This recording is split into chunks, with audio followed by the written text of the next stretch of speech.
Yeah, and then two banks, Bank of America, y'all, they are closing or have closed because it is already July. So a lot of banks, they are actually moving forward with more so of the e-banking system.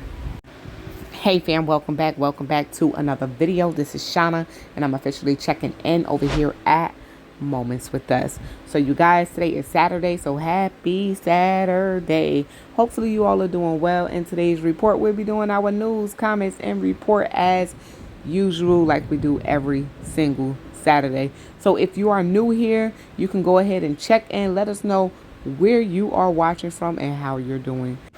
And if you are returning, I'm sure you're used to the routine. Go ahead and check in the comments. Let us know where you're watching from. Let us know what's new. And let us know, of course, how you are doing. So happy Saturday. Let's go ahead and see what's going on with these reports today. Yes, fam. So e-banking is becoming so popular. It states, as the popularity of e-banking soars, brick and mortar U.S. bank continue to decrease, guys. So 2 more Illinois branches will be impacted to shutter this July.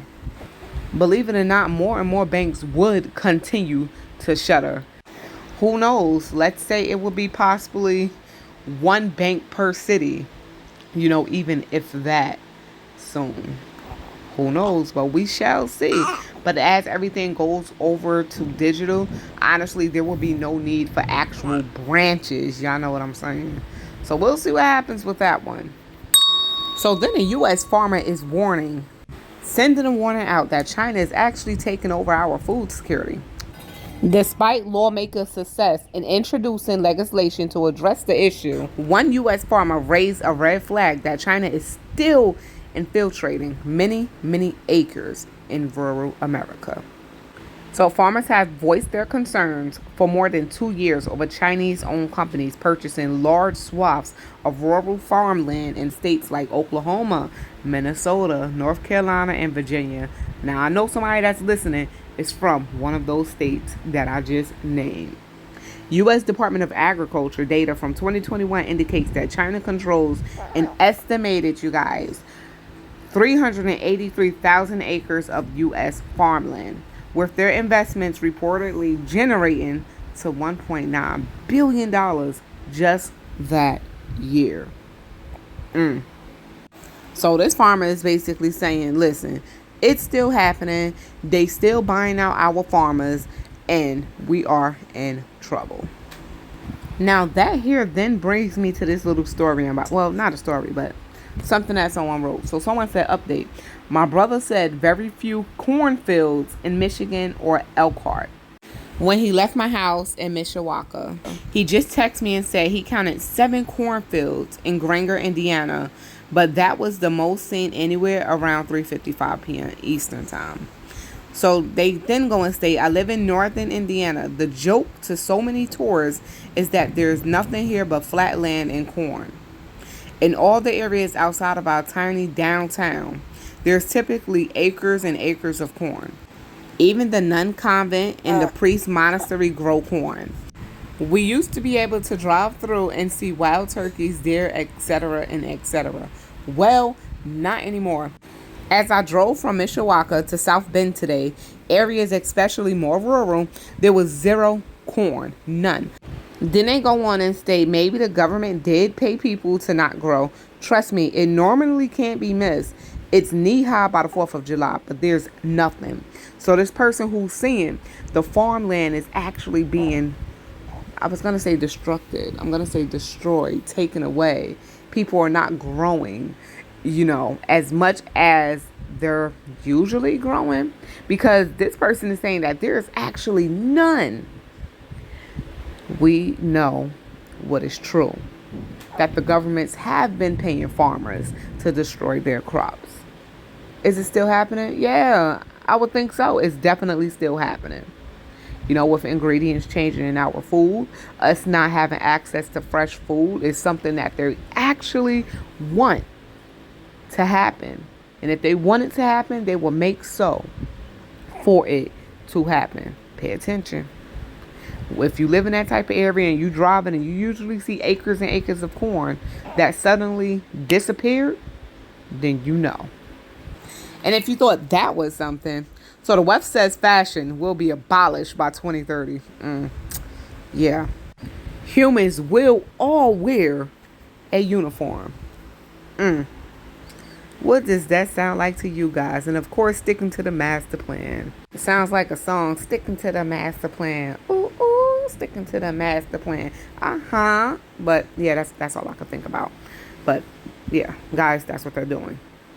All right, so that's what I'm reporting on today. Let's go ahead and get into some of these comments. So from Sherry, this lab grown meat will probably be about a Beyond Burger. Didn't take too long for that one to come out, so it might be on the shelves sooner. Love your videos, watching from Minnesota. Thank you so much, Sherry, for sharing in the comments, and thank you for all of your support. So, you know, I definitely agree. So I know that the lab grown meat is coming out by some company. It's gonna be up in the comments soon. And I think that Beyond Meat, yeah, they're gonna go ahead and take their little trend and put their hands and put their their name on this product as well. I highly believe that as well. But we're gonna see what happens. And yes, it will be on our shelves sooner than we know it. And here's something to look out for. So conventional meat industry leaders will be companies like Tyson, JBS, Cargill. So they have also invested in the lab-grown meat companies, with JBS acquiring Spain-based startup Biotech Foods and Cargill investing in Memphis Meats and Elf Farms. So read those labels, read those labels, read those labels. So when it comes down to companies like Tyson's, I see Tyson all over my shelves in every store that I walk through. So that's a item that's bought very frequently in my parts of New Jersey. So we'll start to see, the little lab grown meat, by Tyson or whatever the case may be. We'll start to see that, and that's if they do label it. The smaller the words, the more that is in there. So read that label, little fine print, whatever it is that you got to read every single thing. And now when it comes to prices, Alaska Life 907 is saying prices are changing about a minute for every store, and not just food items. It's impossible to have stability when pricing anything. Mostly everything is ballpark at best. Having a Walmart app allows us to scan items for that day, but I have seen the price change before getting to the register. As funny as that is, it's definitely true. I've seen the workers changing the prices while we were shopping, so you know what? It is what it is. Alaska Life 907. Y'all make sure y'all go check that channel out when you guys can, and let them know I sent you. So from Hopefully Chosen One, they went ahead and shared that there were no bags at Family Dollar or Dollar Tree in my area. Well, here in New Jersey, guys, if you guys did not know, we had the New Jersey plastic ban, the plastic bag ban law, paper and plastic bag ban law for quite a while now.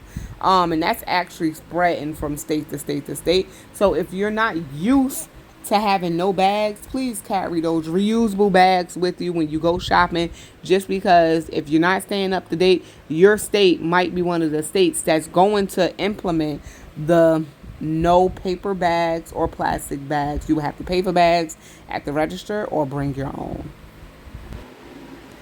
Darn, that 60 eggs in my area is $8 and change. Inflation is really not easy. So I'm actually hearing that the eggs at Walmart is actually going back up. I already seen in my regular grocery stores that the dozen of eggs is like $2 and change. So, that didn't last really long. Let us know what the price of eggs are in your area. But the 60 egg count here in New Jersey at Walmart is still under $5. Though it is increasing, it's still under $5.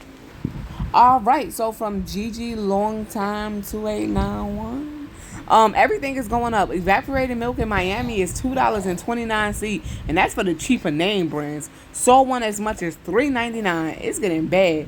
Tuna is $8.69 for a 4-pack. It's getting ridiculous, and only hearing bad news. You know what? Those prices are quite crazy. Y'all go ahead and share some of the most ridiculous prices that y'all have seen so far in the comments down below. I think I saw a 20-pound bag of rice for like $40. I'm like, y'all crazy. It was at ShopRite. It was just when jasmine rice was like $16. It shot up to like $19, $20, whatever, something like that. And then all of a sudden that thing was 40 bucks. It was $39.99. Quite ridiculous. All right, so from Tonette, we're not going to be in the stores. They're going to do delivery or pickup only from the warehouse. And you know what? We all can see that. Well, maybe some of us, maybe not all of us, but we can see that actually falling through. That's why they did this whole contactless delivery. They even have the workers from Walmart, even they make it so where the workers, they deliver your food and they bring it in your house and put it in the refrigerator for you. It's crazy, but I can see that happening. All right, so Sharon from Happy Grandma for Roots P. She got that star right there. Thank you so much. I can honestly say, if I had not stocked up on food and household items, I would be in serious trouble. Most prices have tripled in my area of Ohio. My stock enables me to buy items a few at a time when I run out. I appreciate your videos because shortages hit in your area first, and I can stock up before it hits Cincinnati. All right, thank you so much for all of the love and all of the support. And that's the purpose of me making these videos, especially my walkthroughs. You get a chance to see if this shortage is going to hit your area that have hit mine. You definitely get that heads up because honestly, I don't really see the heads up unless I see like a little report or something like that, or it's a known shortage that have been expected already. Yeah, so I'll give you guys a heads up to go ahead and stock up on this. So the price is maybe about to increase in your area on, let's say, sugar that I've been saying that's going over that $3 mark for a 4-pound bag. And guess what? That finally happened over here in New Jersey, and it also happened in other states as well. So I appreciate you all who continue to come back and stay on the lookout. And if you're not already subscribed, now is a great time to subscribe. Press the notification bell so you won't miss an upload. Thank you all in advance for whoever is still here this long in the video. So Barbara said, I've been a prepper store of food for years. It has helped me get through job losses, death of spouse, and other emergencies. I've been able to generously help family and friends who find themselves short. So people like us are smart and want everyone, to be able to have peace of mind through thoughtful and useful storage and essentials. I'm buying peace of mind. I know that's right. If your belly is growling, you can't think straight in an emergency. I see no downside in preparing for emergencies. We will always need to eat. And I definitely agree. If you're hungry, honestly, you are not thinking straight. So you guys, you know what it is. Continue to prepare. Continue to stock up. If you're stockpiling, continue to stockpile. Do what you got to do to make sure you'll always have something in your stockpile. Make sure you got a backup plan. Make sure that you can continue to get your everyday necessities, even if it's by getting things just on sale. You know what I'm saying? Just make sure that you do have it, because prices are going up. You can face an emergency at any time, just like Barbara said. So sorry for your loss. And after her husband died, she was still able to provide. So there we go. Please don't forget about the food pantries. Don't forget about the churches. You know, don't forget about those things, because those things do come in handy as well. We're going to leave this video right here where it's at. I'm officially going to go enjoy the rest of my weekend. So I hope that you all do the same. This is Shauna, and I'm officially checking out from Moments with Us. Make sure that you all stay prepped, stay blessed, and stay safe. Most of all, remain beautiful queens and kings. Until next video, I'm officially out of here. Peace, y'all.